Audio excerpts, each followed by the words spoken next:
Okay. All right, everyone. Thank you so much for joining us tonight. If you don't know, we are Chevalier's Book, the oldest independent bookstore in Los Angeles. Today, we are so excited to be hosting Bill Clegg for his new novel, The End of the Day, which just released yesterday. And doing us the grand honor of interrogating Bill is Sarah Shun-Lien Bynum, author of the novels The Miss Hempel Chronicles and Madeline is Sleeping. She is also the author of the new short story collection, Life.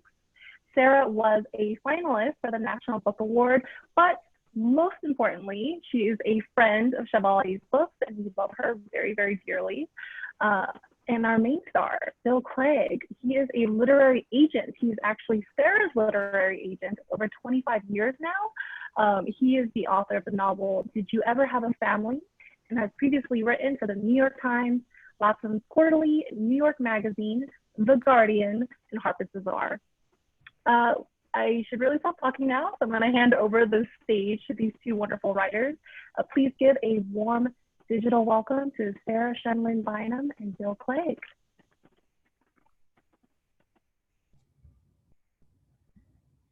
Hi, Sarah.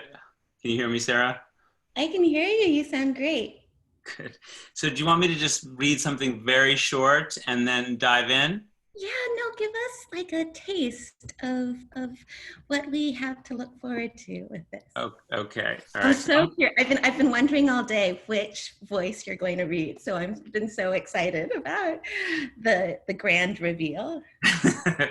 I'm just gonna read from the beginning paragraphs of the second chapter, which introduces Jackie, who's one of the main characters in the book. The book really focuses on really three women in their late 60s.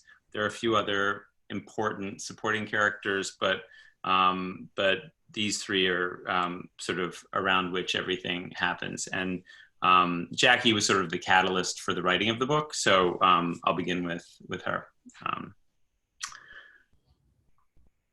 A vinyl shade slaps the window near the foot of her bed. From the basement, a slow ticking, the bang and shudder of the propane furnace. Outside, old tree limbs creak and pop above the single-story house. Robins and finches deliver the news of morning, but more loudly than usual, as if they are greeting sunlight for the very first time. Eyes closed, cheek pressed into the foam pillow she slept on for decades, Jackie curls onto her side toward the middle of the mattress. She rubs her feet together, circles the pillow with both arms, and burrows deeper into the familiar softness. The lingering fragrance of dryer sheets tugs her gently back across the gap between awake and sleep, where ghost sounds of crowded mornings fill her ears. Cabinet doors slamming shut, young voices tangling from the kitchen, a chair squeaking along the linoleum floor. An old, low flame of duty flickers to life.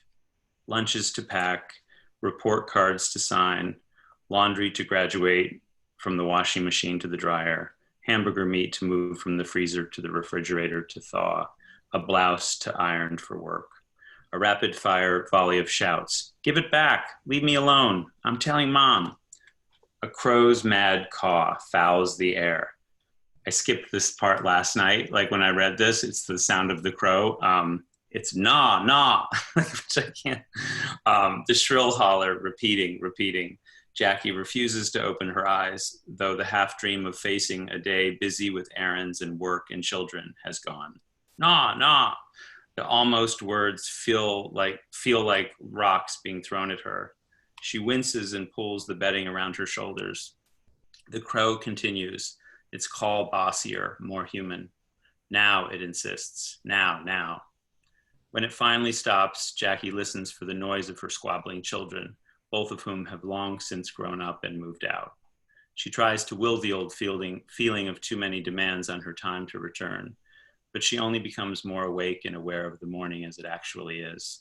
The slapping shade, the tick and moan of the furnace, the straining hum of the refrigerator in the empty kitchen. And on the other side of her bedroom door, what is always there, lifeless rooms and a day that does not need her. That's it. Thank you, Bill.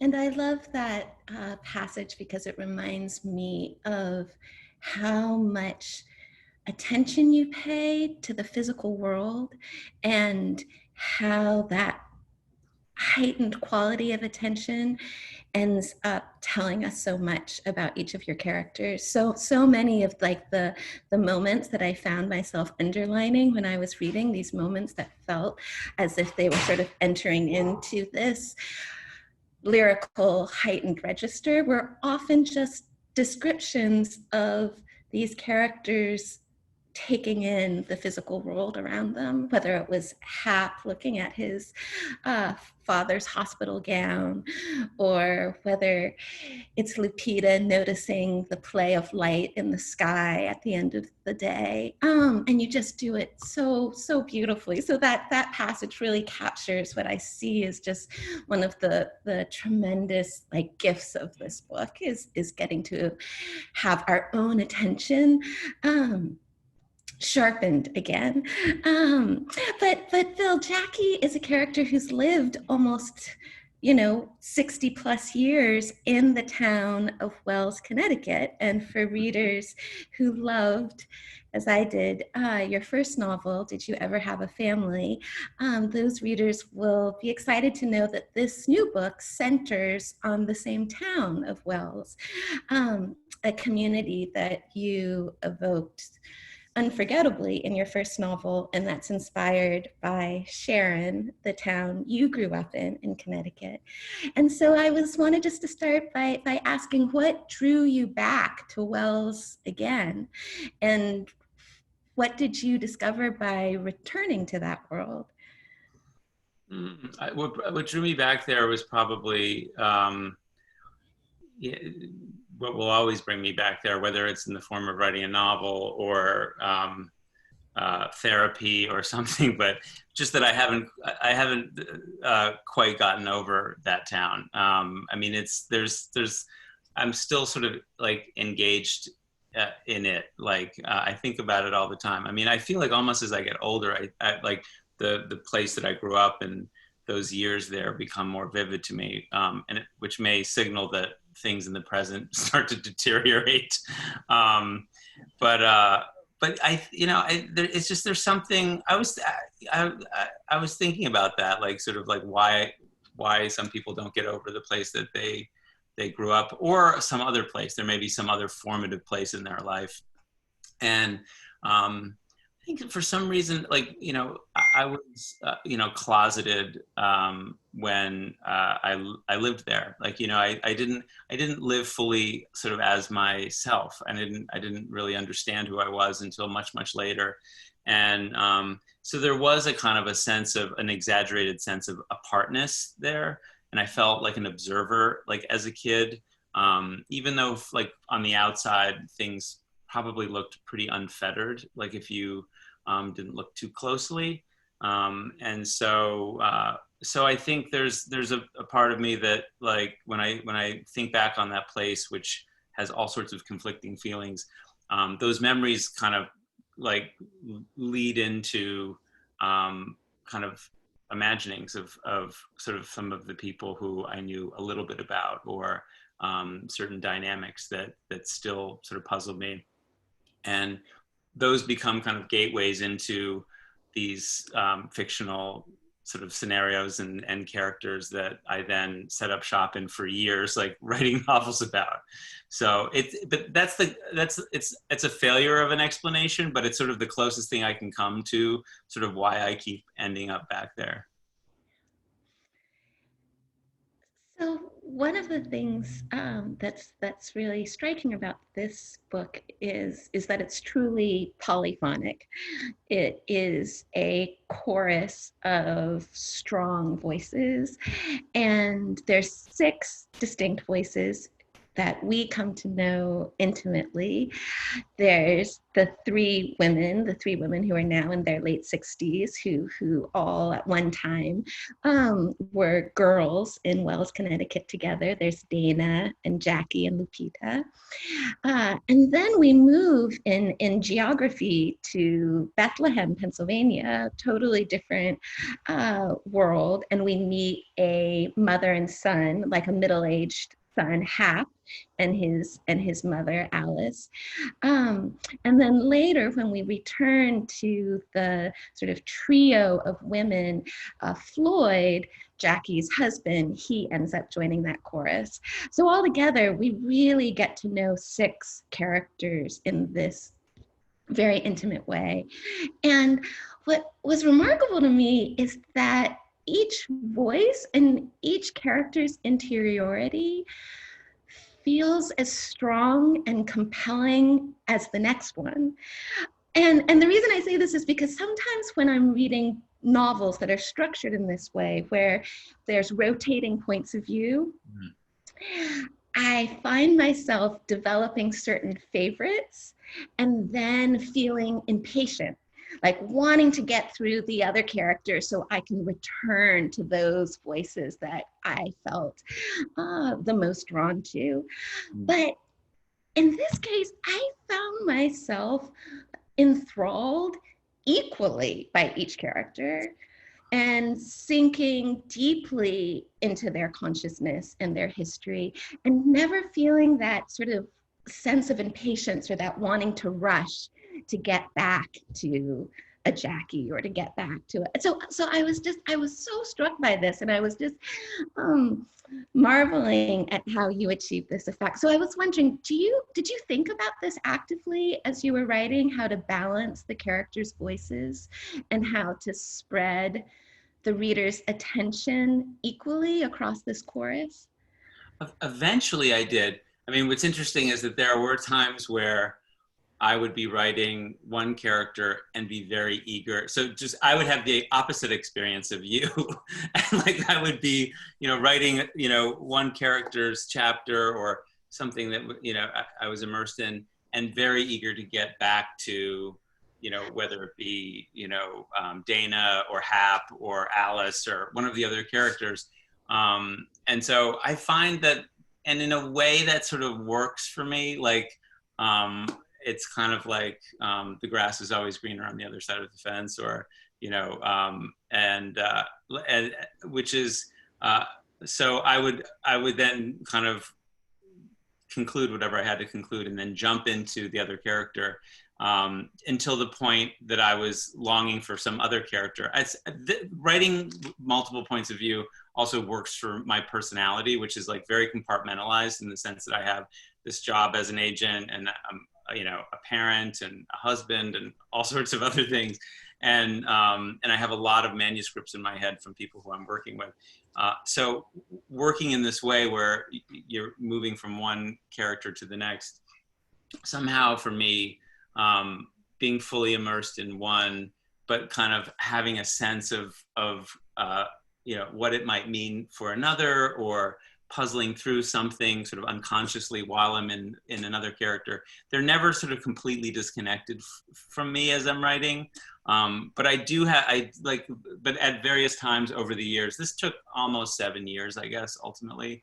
And at various points, like, there were favorites and people who I sort of, characters who I just could have kept on writing. In Did You Ever Have a Family, it was Lydia, the character of Lydia, who threatened to overwhelm that entire book and crash it.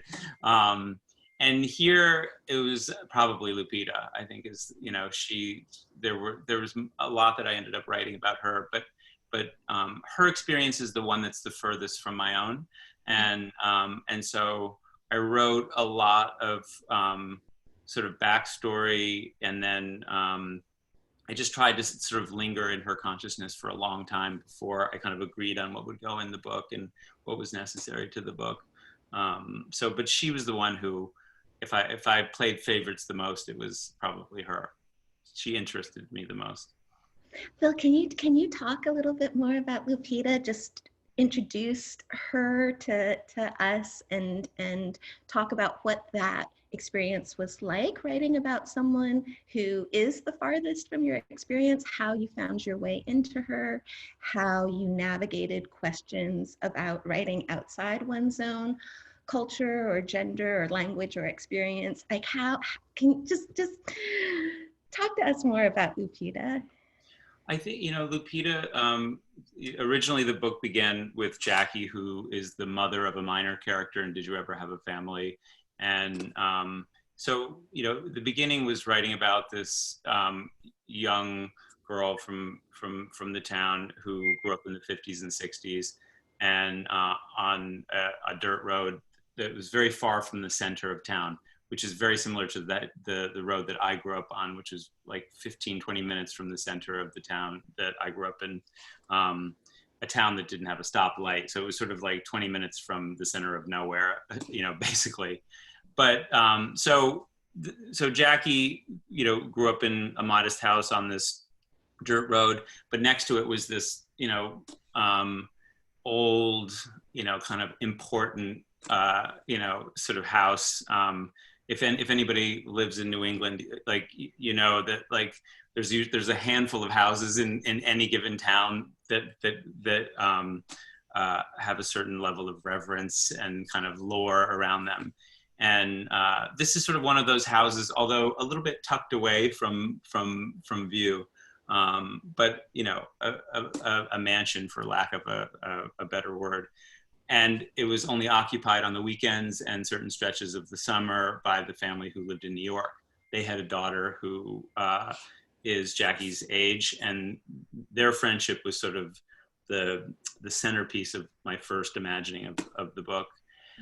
But then sort of imagining out from, those two families, the people who worked at this house, which is called Edgeweather. And I imagined a family that worked at that house, and they had a daughter who was a year younger than these two. And they were Mexican who came into the country illegally, and but eventually became sponsored by this family to gain citizenship. And so Lupita comes into this country very, very young, spends several years in Florida, and then moves up to Wells at the beginning of her third grade year.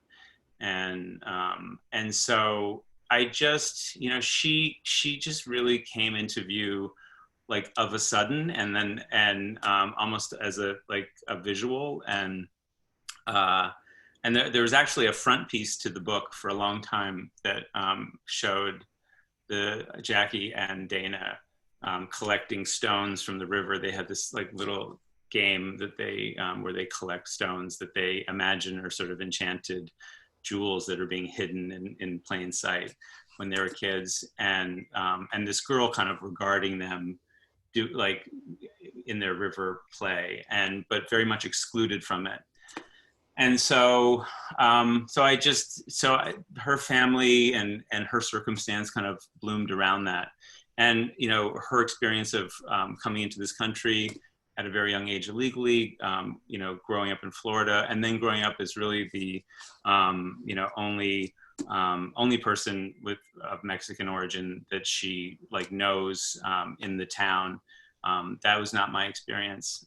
So I read a lot about the experience of coming into the country illegally, about immigration laws at that time in the 1950s, and the sponsorship programs. And so I just kind of read as much as I could, and a lot of oral histories as well. And then at a certain point very late, I had people who had her exact experience of coming in young into the country. A friend of mine's girlfriend had a very similar experience to her, which I didn't even know until he recommended that she read it. And I listened to her and listened to other people who have had that experience. And so over time, I reconciled sort of my early imaginings of her with one that sort of evolved as I knew more. So it's a long answer to your question, but her character involved the most sort of work. She was the easiest in some ways because I was the most interested in her, but getting it right, which was incredibly important to me, took a fair bit of kind of just attention and time and patience. So. Yeah. I had a wonderful conversation with Ian Lee, and I was asking her about why does so often she write characters who are so much older than herself. Mm. And then she answered by quoting William Trevor, who said that the less overlap there is between one's own experience and that of your character, he said, you have to think harder when you're writing. And you can't kind of fall, and now I'm speaking, I'm not trying to paraphrase William Trevor, but that you sort of can't fall back upon your own ingrained assumptions and habits of thought, like that you really have to bring a different level of curiosity and concentration when you deliberately write a character for whom there isn't very much overlap between your biography and theirs. Yeah, no, I think that's absolutely true. And I think if there were weaknesses in other characters as I went through drafts, it would be a little bit like certain assumptions that I had made about people who grew up in Wells, similar to the way that I did, because I had. And there's almost a kind of a taking for granted that certain things are on the page that aren't. And but with particularly Lupita, which is for sure the character that is the furthest from my experience that I've ever written, I sort of could take nothing for granted. And so, but I like her response by quoting William Trevor. That's far more elegant than my own. Well, the image that you just described of Jackie and Dana as girls collecting the stones, that leads me to my next question, which is that when you first started writing this, you didn't have a little girl in your life yet. And now in the course of writing this, you have a young girl in your life, you've become a parent, and this question of parenthood very much haunts the novel. The characters who have chosen deliberately not to become parents themselves, the characters who have chosen to start a family, but not necessarily in the conventional or expected way. And I just wanted to hear you talk about how your own experiences of parenthood and your own observations of girlhood did those inform the novel or change the novel as you were revising it?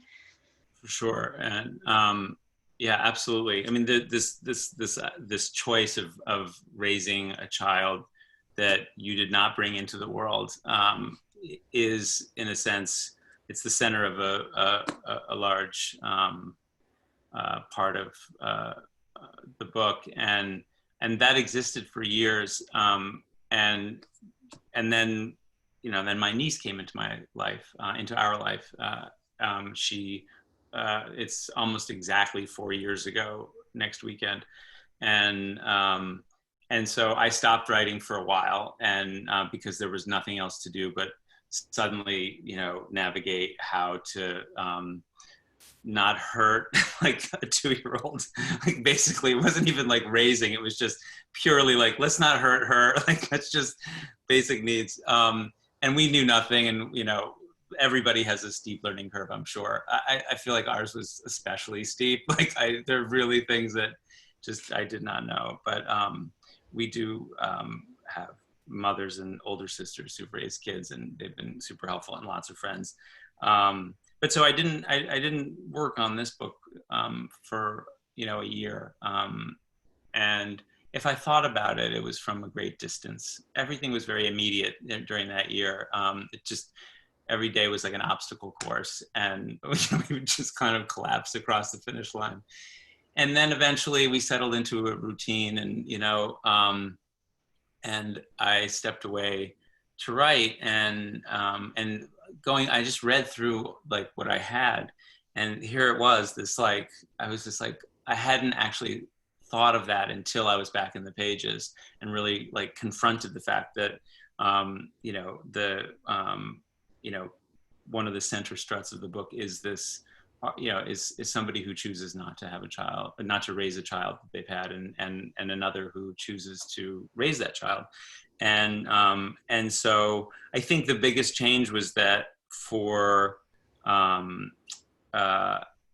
the character who is the child in the book, I tried to think of what his experience was like. I think I wasn't that interested in it before, but the thing I'm probably most interested in now in life is just sort of the interior life of this about to be 6-year-old who's 2 rooms away from me right now, and just kind of like, what was it like? What's it like to be 2 in rooms that you've never been in? Like, like she lived above a liquor store in a town that doesn't have a stoplight, and then suddenly she was living in Manhattan, like on streets that are just hectic with people, and just sort of imagining what that was like for her. And so the circumstances are different in the book, but that choice is the same in so many ways.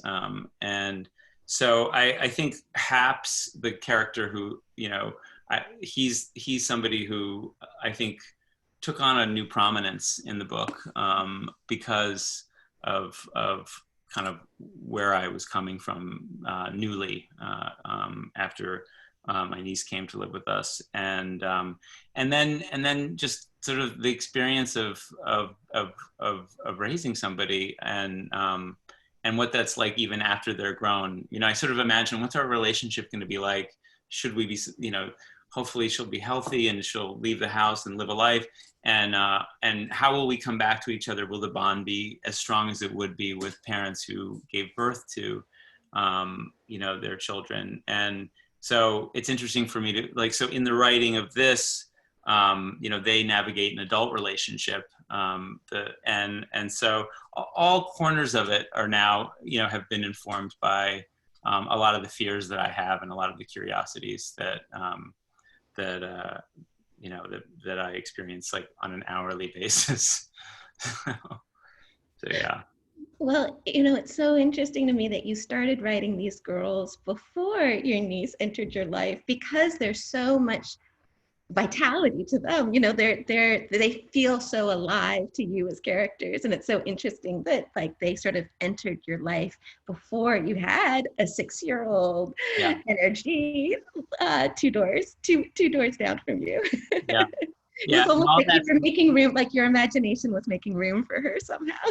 Might be. I mean, it might have been a preparation, but some sort of like psychic preparation. But it's interesting because it's really only now that I'm seeing like the dynamics between girls begin to play out at 6 in first grade. And because at 2 and 3 and 4, it's, it's kind of like immediate needs, but now the complexity of dynamics and personalities, and it's happening all at once. And so in some ways, like, I fear that I'll go back and read this and look at the girlhood sections for, Jackie and Lupita and Dana, and be mortified by how poorly I imagined it. But because a lot of what I'm seeing right now is on the level of revelation. It's like, so. Well, as a parent of a girl who was at one time that age, one of the things I was so struck by was how accurately you captured that dynamic. I mean, there's a moment when Lupita gets on the bus, and she is describing how Jackie, as her bus stop mate, and who lives on this same stretch of road, how Jackie always acknowledges her and how she says hi, and then at the end of the day she says see you tomorrow. So there's politeness there, Right. but there's something about the obligatory politeness that feels in some ways as cutting as the outright bullying that Lupita experiences from other kids on the bus. Yeah. And I just thought that was so, that subtle dynamic was so beautifully observed, that Jackie's sort of friendly politeness could in its own way be as isolating as the overt taunting. Yeah. Well, I see that on Jackie's part as like kind of like an emblem of complicity. I mean, it's like she's fully aware of what's going on. She does nothing to stop it, and it comes from a real memory of I also got on the bus, and it would, it took like 45 minutes to get to the school, and little by slowly we'd pick up the kids, but we would get on the bus and it was almost empty. And there was one, and then the irony is that like this girl was actually the daughter of the family that owned the buses. They owned they owned all the buses, and and her parents drove some of the buses.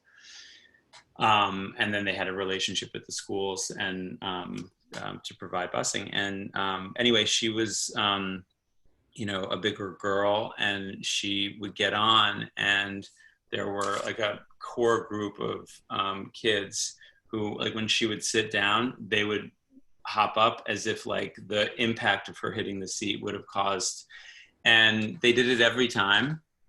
And they were older kids for me, but I remember it as if it happened like minutes ago. It's just, with shame, I mean, and nobody ever defended her. And so it was that memory that conjured for me the circumstance for Lupita, which is just sort of like, yes, and people would say good morning or hello, but where it counted, she was on her own. And so yeah, it's so I think probably for many people, like I can remember 1,000 incidents of such things, great and small, through grammar school and high school, and just the cruelty. And I didn't suffer that cruelty like aimed at me, and nor was I like the culprit of the like the really clear actions like that, but I witnessed plenty. Yeah. And I don't think I ever said much. So there's a great sense of guilt and grappling with like that time, and I think I was insecure enough in my own like identity and who I was that I don't think I felt strong enough to be able to have that sort of agency. And so yeah, so that a lot went into that. Like so yeah. And something that the novel captures so well is how those cruelties, large and small, from that formative time in our life, do get seared into who we are. I mean, something that's so powerful is that the novel covers decades. So we get to see these characters not only as girls, but as old women, and how fresh some of those wounds remain, even when Jackie and Dana are nearly 70. Felt so true to me that those experiences do end up shaping us. So Phil, can I boast a little bit, which is that you got the most gorgeous review in the New York Times yesterday in the book review, and I was just overjoyed to read it. But one of the things that I particularly liked about the review was that towards the end, the reviewer wrote, his work is political without being didactic or dogmatic. And I loved seeing the book described in this way, because if just reading the jacket copy, political might not be the first word that springs to mind. You know, there's descriptions of the dynamics of family and friendship and time and memory. But I think political is an apt and important adjective to apply to your fiction. Um, do you think about your work in these terms? Um, and sort of bigger process question, how does one create work that is political while avoiding the quicksand of didacticism or obviousness?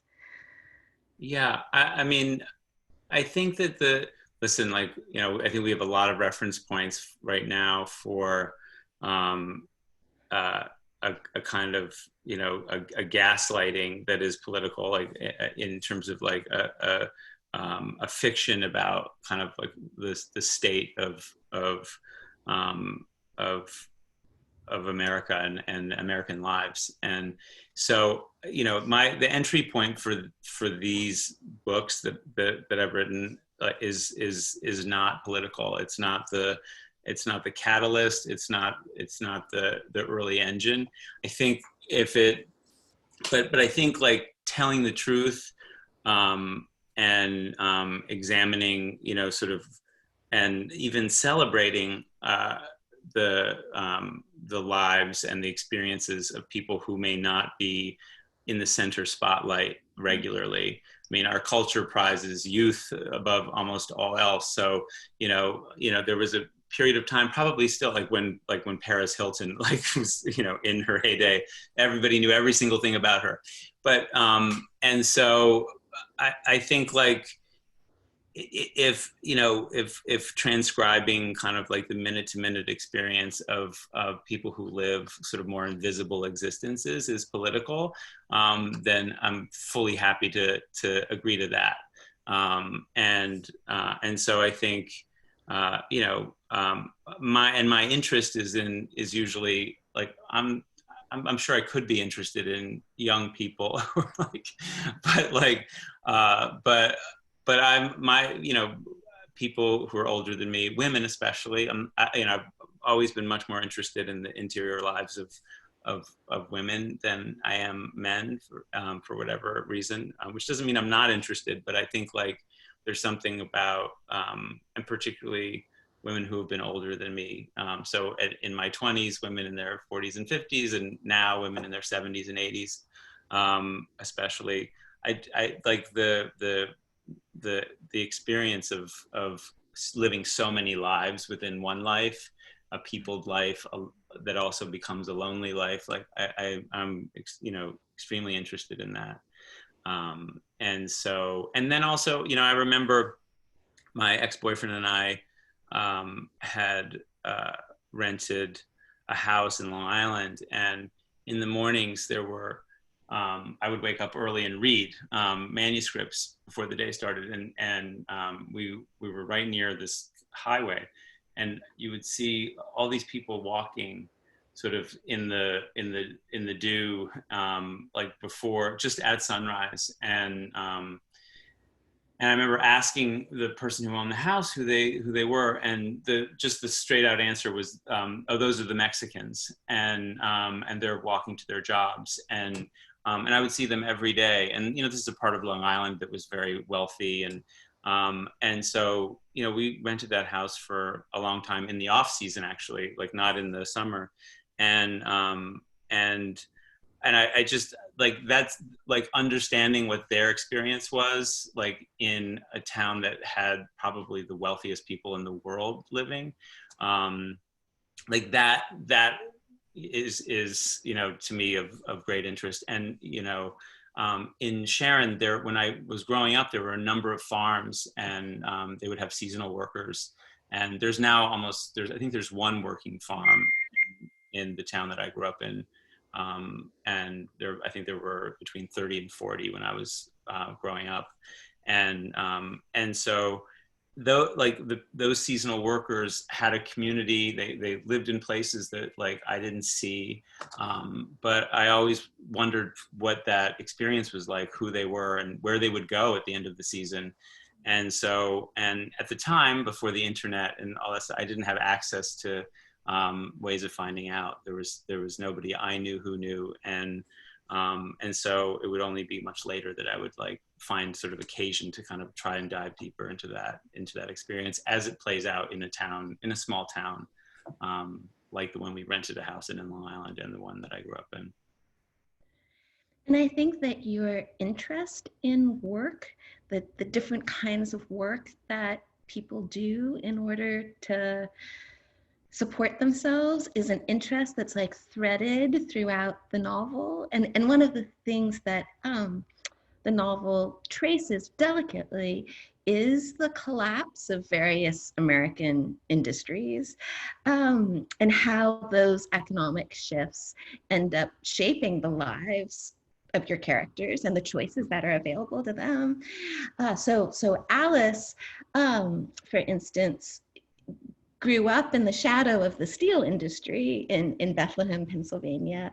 And there's this great description where she's described as the daughter of a laid-off boilermaker who was the son of a welder from a family of blacksmiths and millwrights and bricklayers. But then she leaves this world when she pursues a PhD in history and enters academia. When the novel picks up, we meet her son, Hap, just after he has left his job at the Philadelphia Inquirer, where he has been a reporter and an editor for 15 years. Yet he, too, has found himself in a profession that once seemed stable, but is now seriously struggling. And you really capture the sense of precarity. Bill, will you just quickly, do we have a minute? Will you just quickly read that paragraph? This is on page 85. Maybe starting at the bottom of 84 with 18 years.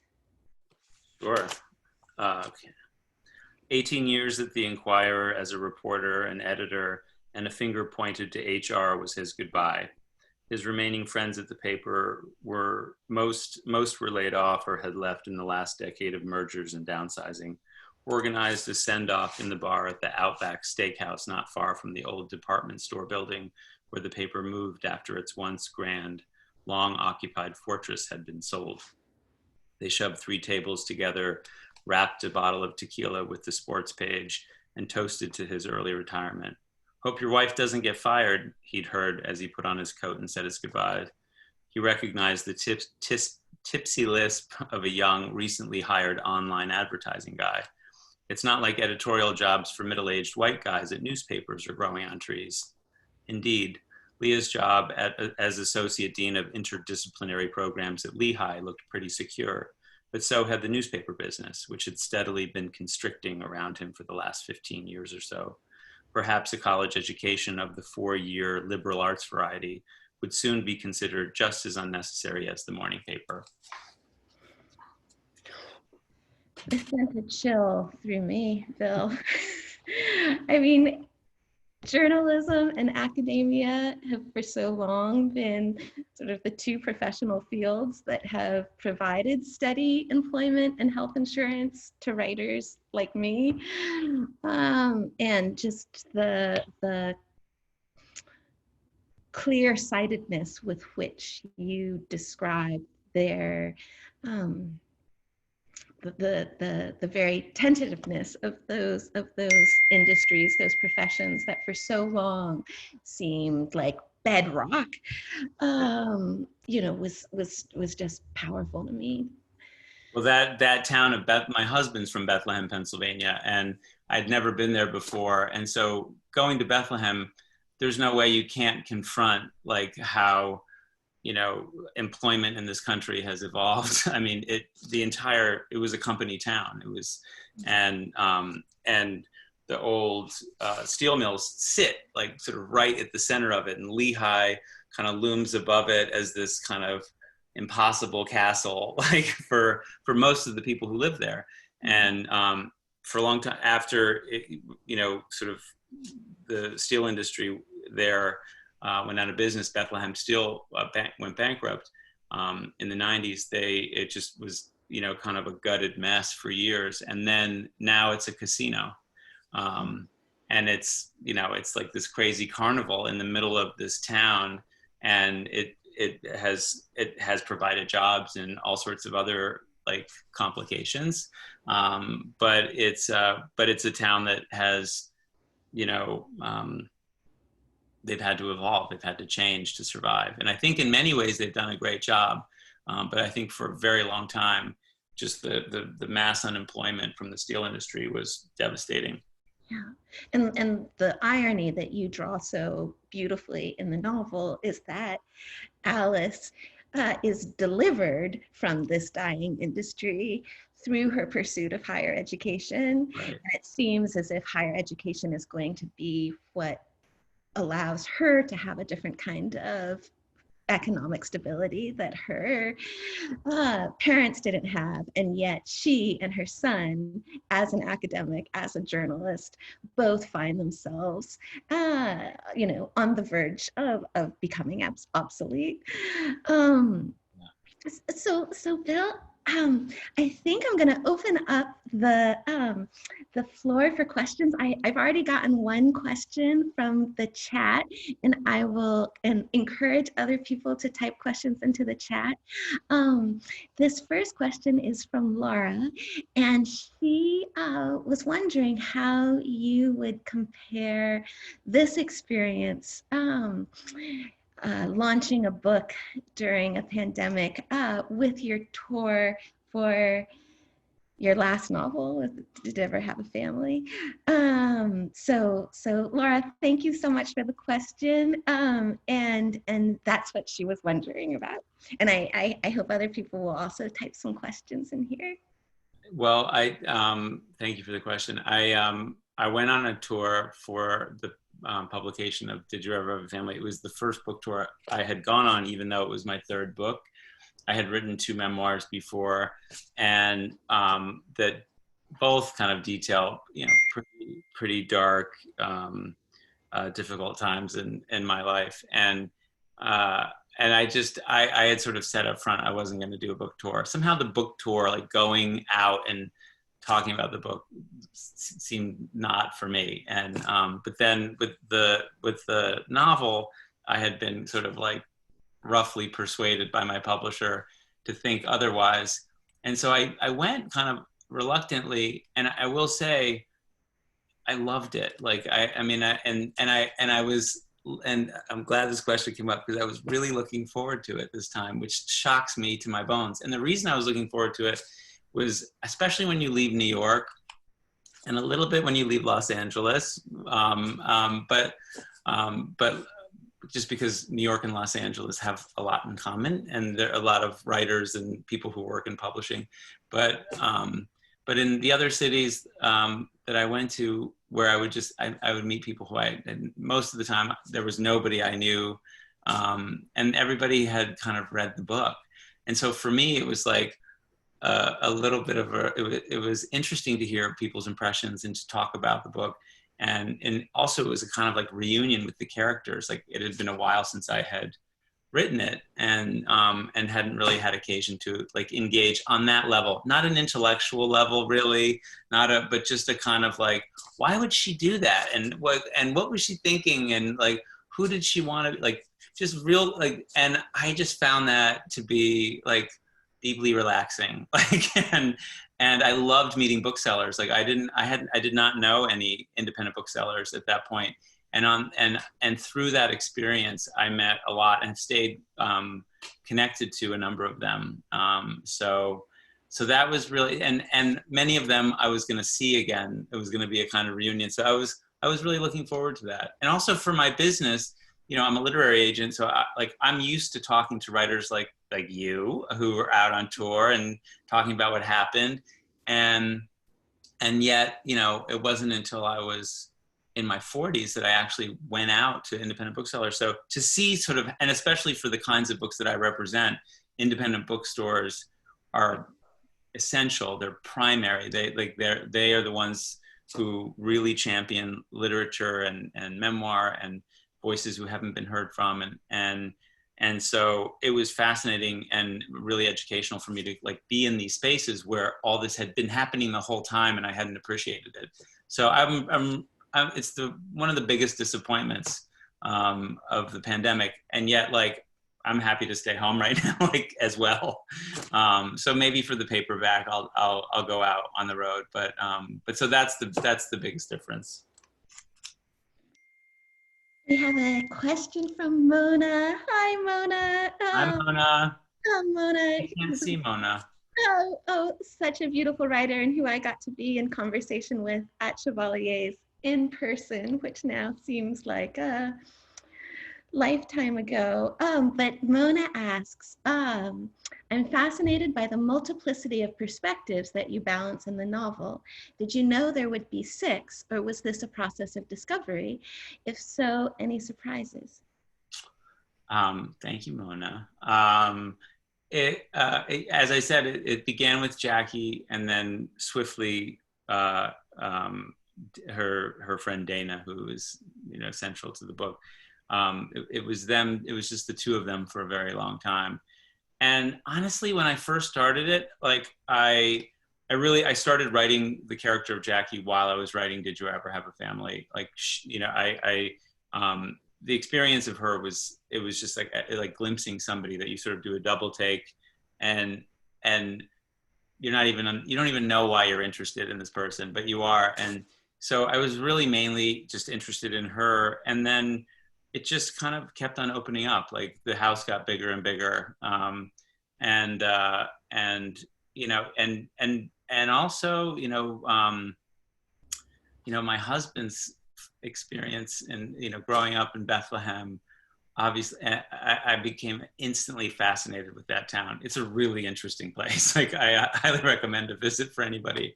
And it seems so incredibly American. It was so different than the town that I grew up in, which the town I grew up in had no businesses really at all. And that town is its industry is at the center of that town, and then one that failed. And so I was obsessed with it, and for a long time, the center of gravity moved over to Bethlehem for a while and stayed there. So it was a process of discovery completely. And if left untended, it would have never. It would have just. I would have been in Idaho and Texas. I don't know. The order has to be imposed at some point. Okay, let's see. We're getting some great questions here. Lauren loves seeing her hometown of Bethlehem referenced in the novel. It's so rare. So there's another Bethlehem native in the audience. That's so neat. Helen comments, it's so true, that the cover is so beautiful. And she is wondering, did you have input on the design? I did, as Mona can attest, and you too. I'm super involved in the jackets of the books of my clients. I care sometimes maybe a little bit too much, and with my own I care a lot. But I'm also, there's a funny part where if the publisher likes something, I'll kind of step back a little bit. I do like this jacket. For me, I resisted it and kind of suggested that they hire some other designers to look at some other stuff, which they agreed to. The reason I resisted it was that it's it's joyful, it's beautiful. It's it has a lot of energy to it. And, when I think of the experiences in the book, this is not a way to sell a book, by the way, about how I'm going to talk about it right now, but it is the truth. you know, there's a much more somber, like feeling for me. Like in fact, I found there was a photograph that I found that had like fireworks that were like, you know, when you see like a firework that's sort of barely visible, that it's like this faint gasp in a night sky, and the image of it is through trees, and that to me summed up the book. I felt that, and I was like, and I presented it very excitedly, and they were like, oh no, like that's not gonna happen. And then they were like, how about this? You know, this got refined, like the tone, like the colors were adjusted, and it was definitely, and so I've made peace with it, and I even see, you know, a kind of a somber undertow to the bright here. Like, so I've made peace with it, but I had some influence if I had my way initially. But the truth is if I had had my way initially on many things, like it wouldn't have been as good as it turned out. So I'm happy with it. Okay, we have a couple of great questions about wells.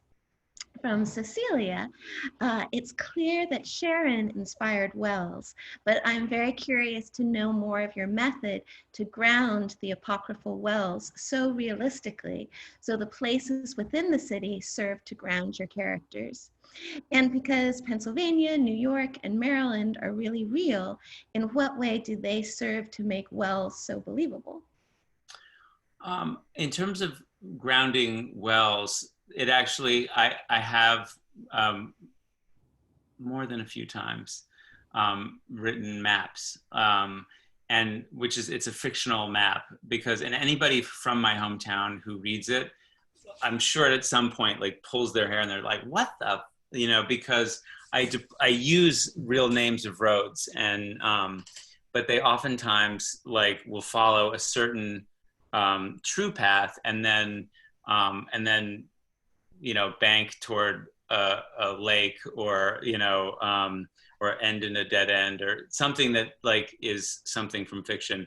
And the other thing is that there's parts of where we are now in the Hudson Valley that have influenced the landscape of Wells. So in some ways, Wells is a conflation of Sharon and Berrytown, Rhinebeck, this area. But you know, the girls growing up far from the center of town was really important to me, and I also wanted the house along a river. There's no great house in Litchfield County, Connecticut, that like sits on the river in the way that Edgewater does. That's completely made up. I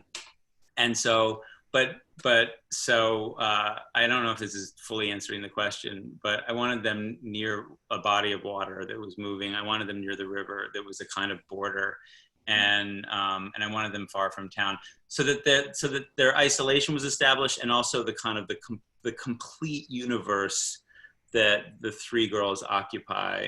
That it's really cut off from the rest of the town. It's cut off from other children and other families. And so they were placed very deliberately in a there's there's aspects of that road and where the house sits that reflects a certain kind of section of Sharon near Cornwall, but is tailored to the needs of the book. If that answers the question. And we'll end with a final question from the wonderful Marissa Silver. Marissa Silver. Yes, I'm Marissa Silver. I have a card for you that I have yet mailed. Marissa wrote a beautiful blurb for the book. So Marissa says, first of all, I love this book so very much, and I encourage all of you to read it. My question, will you write about Wells again? Yeah, I already am. And great question, Marissa. but I've sworn that I won't after this. Like I've just set like a high wall that I can't breach. But in both books, Did You Ever Have a Family and in The End of the Day, there's and you see some of them up close, but largely they kind of happen in the periphery. It's a family called the Morris.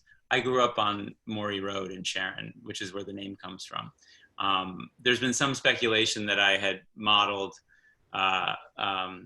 the Morey family based on actual real Moreys that live there, and various relatives with different names who have done a few things that might seem similar to that family, but I didn't. Their name comes from the road that I grew up on. But they're kind of they're the backbone of the town. They're the volunteer fire department. They're the loudest, at the town picnic. They're some of them are rough, and there's many of them, and there's several families that are like that in the town that I grew up in and nearby, just like families that have been there for generations. And so, but over the generations, particularly there where it's become much more gentrified and expensive, they've been kind of shoved to the edges of the town, and they largely exist in service roles to wealthier families who've come in, who often they're just there on the weekends or in the summer. And so there's a certain kind of characterization of them, or certain expectations of them based on just that last name. And so, and often not flattering. And so I knew that I was going to write from the center of that family eventually. And so, I've been working on a book right now. It's called The Ballad of Angel Morey. But after I've finished with the Moreys, I have to graduate either to no books at all or something else, somewhere else. Phil, thank you. It has been thank you. It's been so much fun getting to talk to you about this book, and I'm so excited for everyone to read it. It is so absorbing. It's so affecting. It really is just as Marissa said. It's just I encourage all of you to read it. It's a compulsive read, and it's one that will be lingering with you long after you finish it. Thank you. And everyone who came tonight, thank you for joining us. It's been it's been so lovely to see some dear names and faces, and also to see new names and faces. So thank you so much. And Chevaliers, as Bill was saying, the independent bookstore is so much like the essential heart of literature right now, and we are so indebted to all of you for continuing to provide a space for readers and writers to come together, even at a time when we are all physically isolated. So the fact that you continue to support our work is so meaningful, and I'm so grateful. Thank you, Teresa. Thank you, Chevaliers. Thank you, Sarah. Thank you, Teresa. Thank you, everybody, for coming. I really appreciate you turning up in the middle of the week. Thank you, everyone, and have a good night. Again, you can buy Bill's book at Chevaliers Books, or go to our website, chevaliersbooks.com. Thank you, everybody. Good night. Good night.